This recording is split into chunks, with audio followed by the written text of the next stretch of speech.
and welcome to the 1%ers Performance Podcast, coming to you from Combermary and Gadigal country in Australia. We pay our respects to elders past, present and emerging, and we acknowledge the First Nations people of these lands. This is the podcast exploring how small changes make a big impact. I'm Mario Buchs, and together with my co-host Tim Buxton, we'll discover the unseen edges of peak performance to help athletes, teams and leaders unlock their exponential growth. And now, it's time to dive in and find the 1% that changes everything.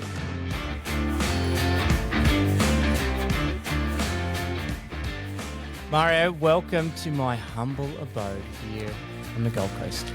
Thank you so much for having me, Tim. Mate, how fun is life. this? It's the best. Here we are in my little studio in the garage, and we are perched on my little couch, which we shifted in here so that we could, at least in a more somewhat comfortable setting, be with you today. If you're tuning in on Spotify or YouTube, watching the video, we are so glad that you've joined us for another episode, and we are going to record two parts of I think a really cracking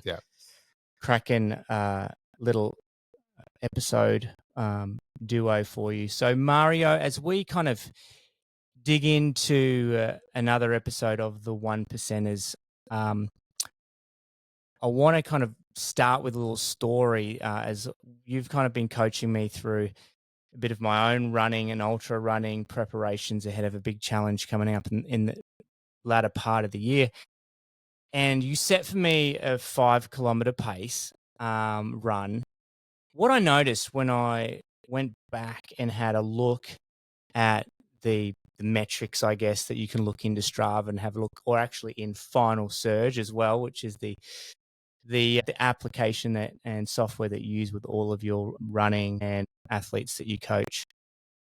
I noticed that I was really good. My times for the start were really good. My times for the finish were great, but those kind of 3 minutes in between, it was a lot of fluctuation. In fact, a real lot for improvement. And I can quite honestly say I was actually really feeling it more in that middle section. And I guess this is no surprise to most people probably listening that, you know, you've got the start, the finish, and then you've got that all important middle section, kind of like a plane that has got the takeoff.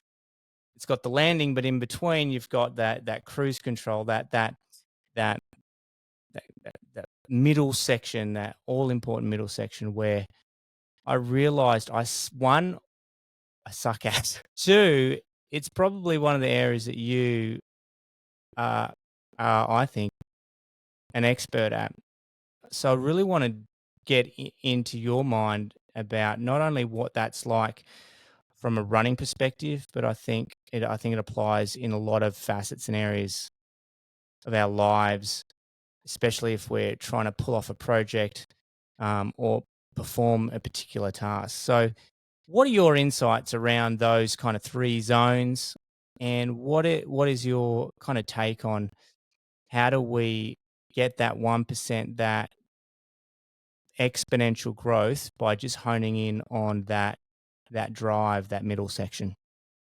Yeah, Tim, that's a great question. I think with a lot of things like you already mentioned, we have to start something to get to a finish. But with everything in life, there's also a middle bit, you know. We related a little bit to running now. I think the longer the race would get, the bigger that middle part will get, the more important it gets to know exactly how to operate in that middle part, you know, that drive part. Yeah. And I think it's good to split that up into 3 sections. And that start where you use a bit of motivation, perhaps, you know, that's something that we need, the kick. We're motivated. It comes from the head. You know, it's like, yeah, it's in there. The mind says, yeah, I want to do this, independent of it's now running or if it's a new project, we just start this. And many people are good at starting. That's a positive, you know. But then we get into a mode where, we can't see the finish yet. So how do we deal with this middle part, this drive part? So the drive part, then I would compare that with, it comes a little bit deeper from within because that needs to be bigger. So not that the head's smaller than anything else, but I think the mind runs out of energy because it uses up a lot of energy, whereas the drive that comes from within, out of our gut, I think our body That's where the weight is to pull us through or push us through something like this. You said something right there I want to catch on. You said the mind or the head uses a lot of energy. What do you mean by that? So it's one of, in terms of using a lot of our energy intake, that the head, because the brain is working all the time, more or less in overtime all the time. This is where a lot of energy goes through. The other problem is if we then pile things on top, like motivation that keeps us going, we drain even more energy. But we have other systems that can operate. And that's just my belief. I'm a big believer in drive. I say that a lot. It just feels good to have that drive, and it's like unstoppable, and you need to churn through this. We can call it whatever we want, run all day mode, so we call that rad. Yep. Or you click into the diesel engine, and if it's a project that works, it's one of those things where you just need to keep checking in. Okay, check in with your teams, check in with your partner in life. If it's a relationship thing where we want to go on holiday or something, whatever it is, private life or at work, and then we need to kind of get to a point where we can see the finish line. But that's something we can talk about later. Yeah. There's a transition as well, right? From this mind, the motivation. We run out of kind of energy, then we need to get into this drive modus, this diesel engine, and it just needs to, because we've got other things to deal with then, check in with people, like I said, or making sure we drink and eat if it's a running event or an endurance event. There's a lot of things we need to do, little milestones that we have to set up front, and that then also helps us to get through this big middle part. That can be huge. That can be a week, that middle part. If someone's running a 200 mile or a 250 mile, that middle part goes from Monday through to Friday. The start was easy. We've started, we've gone out. Absolutely. And everybody goes out to hard in a race, in life. They You want to see it all the time. People Absolutely. there's that nervous energy, Yeah, right? correct. And then if you're not careful, you'll go from nervous energy to depleting that all important energy that's required in that drive phase of whatever it is you're setting out to achieve. It's pretty, for those listening, if you're listening to this, chances are you don't struggle with starting things. And that's why we're really not, I guess, in this short episode, don't really want to spend a lot of time of like, you're probably one of the people that you don't need convincing to get started, to have a crack. You've got plenty of ideas. You're easily motivated. The struggle generally comes in when the motivation and the passion and starts to wane, and you've got to find, like you said, without the finish in sight, which, once I see the finish, suddenly, all these other kinds of endorphins and things tend to kick in. But how do we go? The real challenge here for especially high performing individuals is not starting. It's not the drive, the motivation. It is learning to transition into pace mode, or like we call, you said before, rad mode when it comes to running. Run all day. You mentioned other systems and processes can then take over. And I love that analogy because, whether you're a project manager, you're thinking about, look, if I just have a system of habits, of check-ins, if I have a system of disciplines, and I can get into that mode, which for someone like me is very difficult. Someone like you, an engineer, in order for you to complete highly complicated long-term projects, you need to have, and with multiple people and departments you're overseeing, you need to have these all-important systems and processes in place. Talk a bit more about what that transition, how do we get to rad mode? Like what is important? What's the kind of mindset you need to shift into in that rad mode transition, that run all day, that it's just unconscious, automatic? There isn't, like me, in that those 3 kilometers in the middle. It's such a huge fluctuation because I'm like striving for some kind of motivation to keep going because it hurts, instead of being able to zone in and focus on, no, stay in the moment. What's the process? What's the thing I need to think about? What do you think is critical in that transition and in that drive phase? Yeah, I look at it in there's 2 examples here. There's the running part, where you need to ease into a longer race, let's say, and and have a plan anyway. That comes at the beginning. But the problem with a lot of things is even when we start a project at work, we want to get as soon as possible. We want to get running, right? Mm-hmm. Literally get the project underway. That means we involve too many people in the beginning. That's a big mistake people make. Do not pick 17 people if you only need 3. Bring people in as you need them to get this thing started, Right. get them off to do the work. So while then people are off doing their bit, you check in periodically, which is fine. But then don't, it doesn't have to be all the time. And then when you run, the transition happens when you say, okay, now I'm comfortable, now I'm running. Then you check into your body. Is there any hotspots going on, Ah. right? Hotspots in running can be anything that becomes a blister later on, the hot heel or anything like that. Is the pack sitting right? I mean, we're talking a little bit ultra marathon running here or endurance cycling. Things have to be kind of comfortable. And at our normal day job at work, it's exactly the same. Is there a hotspot in the beginning? Deal with it. Someone is not clear. Usually, if people are not cooperating, that means they don't understand. That means it's our responsibility to explain it again and say, hey, this is what I'm expecting. This is what we do. Is there an issue? Do you understand everything? Usually people say, look, I'm not quite clear. And I didn't want to ask in front of others and stuff like that. So don't throw everything onto yourself immediately to make yourself look good, because if you're running a 100-mile event, the first 10 miles, nobody cares, right? Yep. But it's then the next 80 where you need to churn through things. And then you've got that last 10-mile bit, and in comparison to where you're at on your 3-kilometer middle part, so the transition happens when you have to get comfortable and you have to trust the process, which will then go into play. Because in the beginning, you're not in a process mode. You're at a start line.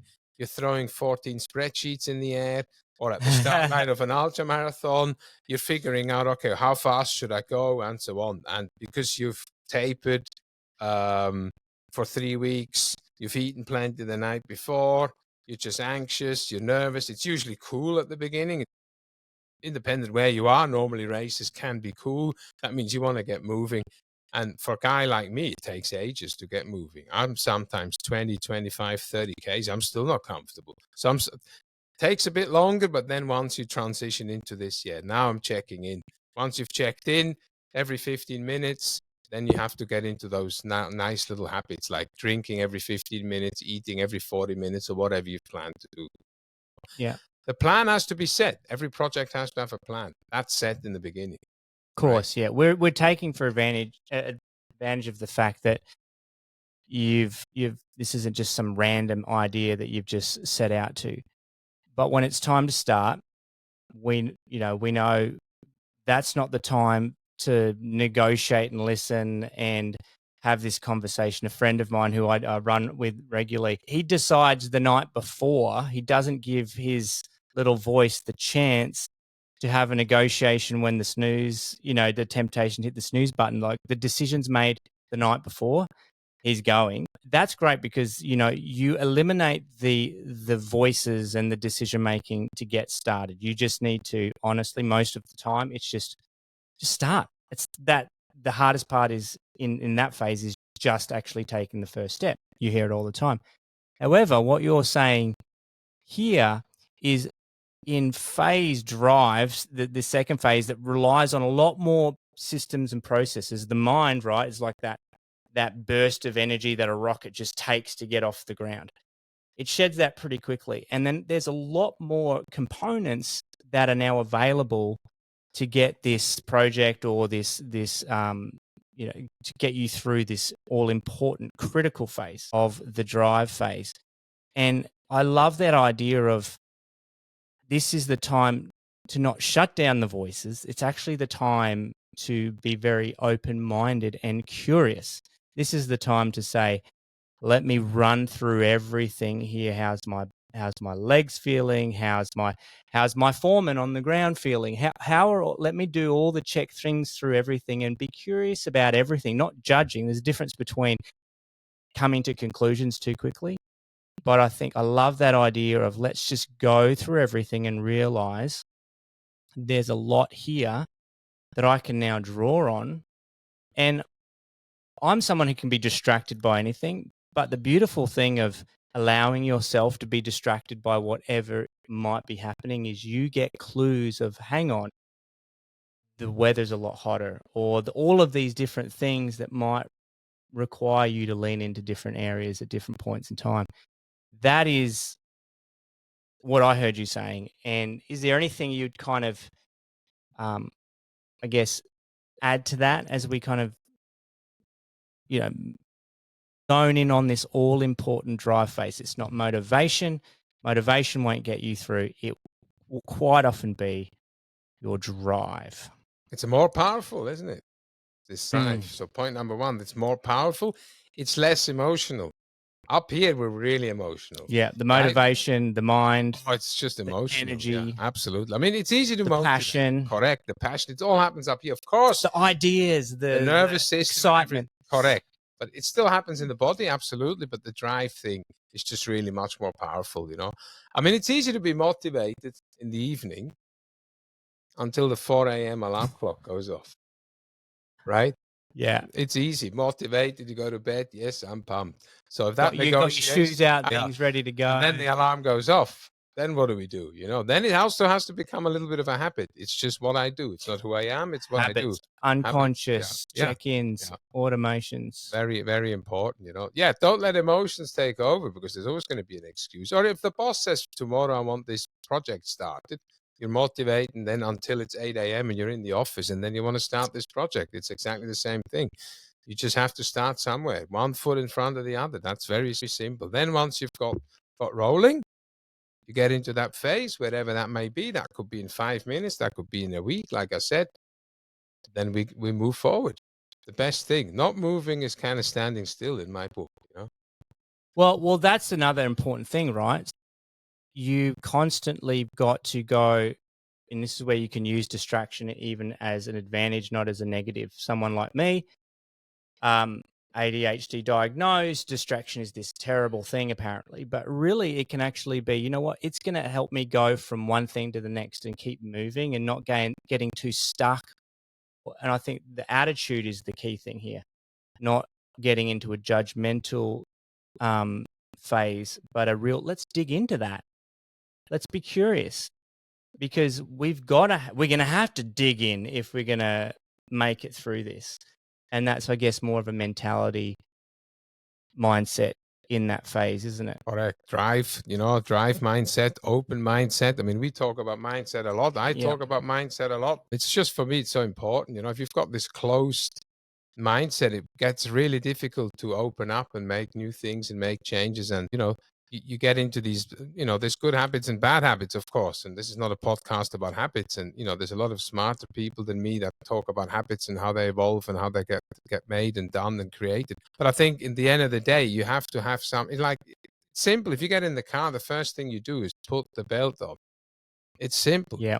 Because you don't even think about it. And that's exactly what has to happen when we get started. And then once we're in that drive modus, we focus again. So if we start the driving, we get to the motorway. Once we're on the motorway, we go into diesel engine mode. We're going to run all day mode, even if it's a long trip, going on holiday with your family, Same thing. And then, of course, at some stage, we have to start thinking of transition 2, using an Ironman triathlon terminology. Transition 2 is then going into the run part. In the triathlon, in our part, we're trying to see the finish line, seeing it through. A lot of people can start something. A lot of people can get into this drive mode, but then it'll take someone really special to finish the whole thing off, because it's not done while you're in the drive mode. Right. There is a lot to consider, and we will actually dig into that in our next episode. The importance of getting through that drive mode, which you've perfectly, I think, given us a great example, some practical tools to put into place, but to then make the next transition.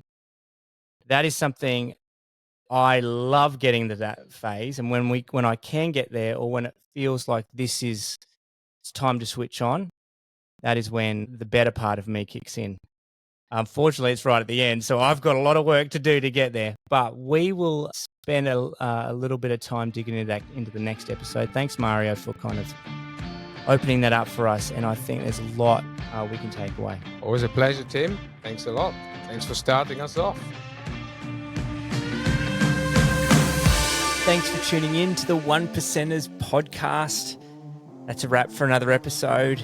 And we're proud to be recording from Australia on Kombumerri and Gadigal country.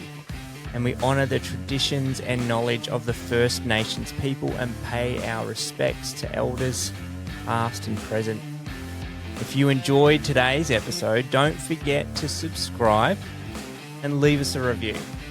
We want to hear from you, your questions or topics you would like us to cover, and you can easily do that in the Spotify app. And for those of you that are ready to discover your peak performance edge today, just head on over to our website. That is top.coach. That's TOPP.coach. And start unlocking your unlimited potential with us today. We would love to work with you. And that's it for now. Until next time, what are you waiting for?